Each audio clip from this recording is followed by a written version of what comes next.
প্রায় কি এমন হয় যে অন্য কারো বলা একটা কথায় হুট করে মনটা খারাপ হয়ে গেল বা মেজাজটাই বিগড়ে গেল? এটা কিন্তু খুব পরিচিত একটা সমস্যা, আর এর জন্য আমাদের সুন্দর একটা দিনও নষ্ট হয়ে যেতে পারে।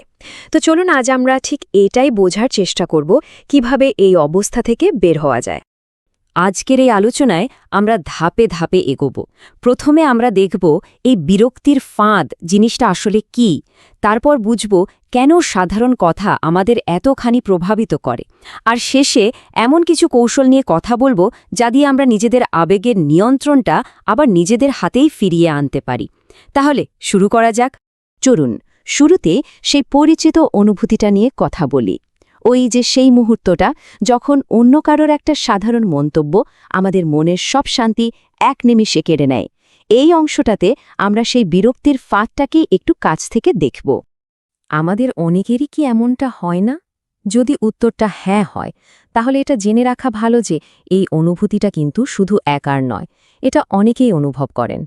ভাবুন তো একবার, অফিসে কোনো সহকর্মী হয়তো খুব সাধারণভাবে কিছু একটা বলল, আর সেটার কথাই মাথায় ঘুরতে থাকল। ব্যাস, পুরো বিকেলটাই খারাপ গেল। মানে সামান্য একটা কথা আমাদের মানসিক অবস্থাকে কতটা এলোমেলো করে দিতে পারে, এটা তারই একটা ছোট উদাহরণ। কিন্তু প্রশ্ন হল, সাধারণ একটা কথার মধ্যে এত জোর আসে কোত্থেকে? কেন সেটা আমাদের এতটা নাড়িয়ে দিতে পারে? মজার ব্যাপার হলো, এর উত্তরটা কিন্তু বাইরে নয়, বরং আমাদের নিজেদের ভেতরেই আছে। চলুন সে কারণগুলো একটু খুঁজে দেখি। ব্যাপারটা আসলে কি জানেন? সমস্যাটা ওই কথাটার মধ্যে নয়, বরং আমাদের ভেতরের জগতে। আমাদের ইগো, আমাদের নিরাপত্তাহীনতার বোধ, বা হয়তো অতীতের কোনো খারাপ অভিজ্ঞতা কিংবা কোনো অপূর্ণ আশা, এইগুলোই হলো সেই গোপন বোতামের মতো। অন্যের কথায় যখন অজান্তে সেই বোতামে চাপ পড়ে, তখন আমাদের ভেতর থেকে তীব্র প্রতিক্রিয়া তৈরি হয়। সাইকোলজির ভাষায় একেই বলা হয় ইমোশনাল ট্রিগার। এটা অনেকটা একটা অদৃশ্য অ্যালার্মের মতো, যা আমাদের অতীতের কোনো স্মৃতি বা বিশ্বাসের সাথে জুড়ে থাকে। যখনই বাইরের কোনো ঘটনা সেই অ্যালার্মকে বাজিয়ে দেয়, আমাদের ভেতর থেকে প্রায় আপনা আপনিই একটা তীব্র প্রতিক্রিয়া বেরিয়ে আসে। এই কথাটা কিন্তু খুব গভীর। কোনো কথার নিজের কোনো শক্তি থাকে না। শক্তিটা আসে যখন আমরা সেই কথাটাকে একটা নির্দিষ্ট অর্থ দিই। আমাদের ব্যাখ্যাই ঠিক করে দেয় কোনো কথা আমাদের কষ্ট দেবে নাকি দেবে না। তাহলে প্রশ্ন হল, এই চক্রটা ভাঙা যাবে কিভাবে? এর সমাধান কিন্তু বাইরের পরিস্থিতি বদলানো নয়, সমাধানটা হলো আমাদের ভেতরের মানসিকতাকে নতুন করে সাজানো। চলুন দেখি সেই ভেতরের পরিবর্তনের দিকে প্রথম ধাপটা কেমন হতে পারে। এখানে দেখুন, দুটো মানসিক অবস্থার তুলনা করা হয়েছে। একটা হলো প্রতিক্রিয়াশীল অবস্থা, যেখানে আমরা অন্যের কথায় চলি, নিজেকে অসহায় ভাবি। আর অন্যটা হলো সক্রিয় অবস্থা, যেখানে নিয়ন্ত্রণটা থাকে নিজের হাতে। তখন আমরা ঠিক করি আমরা কেমন প্রতিক্রিয়া দেখাবো। আমাদের লক্ষ্য হলো এই দ্বিতীয় অবস্থায় পৌঁছানো। আচ্ছা, মানসিকতার পরিবর্তন তো আর একদিনে হয় না, কিন্তু ঠিক সেই মুহূর্তে কি করা যায় যখন মেজাজটা খারাপ হয়েই যাচ্ছে? ভাগ্য ভালো যে এমন কিছু তাৎক্ষণিক কৌশল আছে যা আমাদের সেই মুহূর্তে সাহায্য করতে পারে। চলুন সেগুলোই এবার জেনে নেওয়া যাক। এই 3 ধাপের কৌশলটা কিন্তু দারুণ কাজের। যখনই কোনো কথায় খারাপ লাগবে, সবার আগে জাস্ট থামুন, একটা লম্বা শ্বাস নিন, তারপর নিজেকে প্রশ্ন করুন, আমি যা ভাবছি সেটাই কি একমাত্র সত্যি?